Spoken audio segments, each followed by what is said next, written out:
ကလေးတို့ရေလူတွေကိုကြည့်ရင်မိတ်ဆွေကောင်းနဲ့မိတ်ဆွေအတုခွဲရတာခက်တယ်နော်တချို့ကတော့ကိုယ့်ကိုကူညီမယ်လို့ကောင်းစီချင်တယ်လို့ပြောတတ်ကြပြီမဲ့အဆုံးမှာတော့ကိုယ့်ဘဝကိုပဲအသုံးချသွားတတ်ကြတယ်ဒီနေ့အဖွားပြောပြမဲ့ပုံမြင်ကတော့ကြားတကောင်နဲ့လှည့်စားတတ်တဲ့မြေခွေးတကောင်အကြောင်းပဲနော်ရှေးတုန်းကတောအုပ်ကြီးတစ်ခုထဲမှာအလွန်တန်မာပြီးတားကောင်လိုက်ရမှာအလွန်ထက်မြက်တဲ့ကြားတကောင်နေတယ်ဒီနေ့မှာတော့ကြားဟာအစာရှာဖို့တောင်ကုန်းပေါ်ကနေတောင်အောက်ကိုလှမ်းကြည့်လိုက်တယ်အောက်မှာတော့မျက်စားနေတဲ့သမင်အုပ်ကြီးတအုပ်ကိုတွေ့လိုက်တယ်အဲ့ဒီထဲမှာမှအလွန်ပြည့်ဖြိုးပြီးလှပတဲ့သမင်တကောင်ကိုသူ့ရဲ့အစာအဖြစ်ရွေးလိုက်တယ်ကြားဟာခြေထမ်းမကြားအောင်တိတ်တိတ်လေးချင့်ကပ်လာတယ်ပြီးတော့အခွင့်အရေးကောင်းတစ်ခုရောက်တာနဲ့ဝုန်းကနေခုန်အုပ်လိုက်တယ်ဒါပေမဲ့ကန်ဆိုးစွာနဲ့ပဲသမင်ဟာလွတ်ထွက်သွားခဲ့တယ်ကြားဟာဘယ်တော့မှသားကောင်မလွတ်တတ်သူဖြစ်လို့အယံဒေါသထွက်သွားတယ်ဒါကြောင့်ရှိသမျှခွန်အားအကုန်သုံးပြီးသမင်ရဲ့နောက်ကိုလိုက်တယ်သမင်ကလည်းအသက်ရှင်ဖို့အားကုန်ပြေးတယ်မိဂာနီလွတ်သွားလိုက်မိဂာနီလွတ်သွားလိုက်ဒီလိုနဲ့အကြာကြီးပြေးကြရင်နောက်ဆုံးတော့ကြီးမားတဲ့6ကမ်းပါကြီးတစ်ခုရောက်လာတယ်သမင်ကတော့အရှိန်နဲ့ပဲလွှားကနေခုန်ကျော်သွားတယ်နောက်ကလိုက်လာတဲ့ကြားကတော့6နားရောက်တော့တန်းကနေရက်သွားတယ်6ကမ်းပါက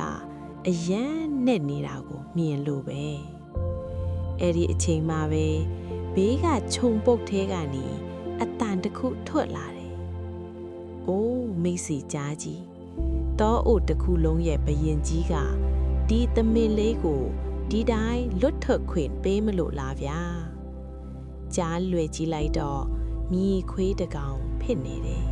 ။မြေခွေးကစက်ပြောတယ်။ဒီ6ကမ်းပါးကကြည့်ရတာနဲ့တလို့ပဲအကွာဝေးကတော့မဝေးပါဘူးကျွန်တော်တောင်အကျဉ်းချင်းခုံကြော်ခဲ့ဘူးတယ်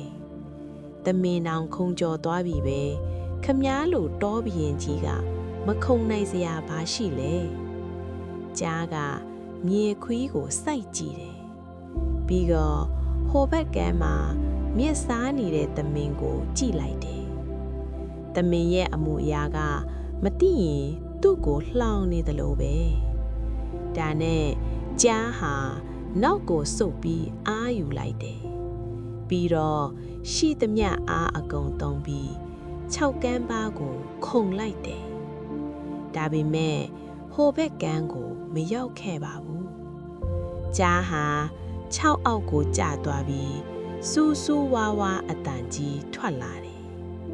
မြေခွေးကတော့အဲ့ဒီအတန်ကိုနားထောင်ရင်းနဲ့တိတ်တိတ်လေးပြုံးလိုက်ခဲ့ခဏအကြာမှာသူဟာ6အောက်ကိုဆင်းပြီးကြားရဲ့အသားကိုသူ့ရဲ့အစာအဖေအေးအေးစီစီစားသွားခဲ့တယ်။ဒါကြောင့်ကလေးတို့ရေဘဝမှာ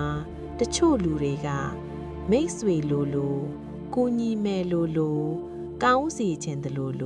ပြောတတ်ကြတယ်။ဒါပေမဲ့သူတို့ရဲ့အကျိုးအတွက်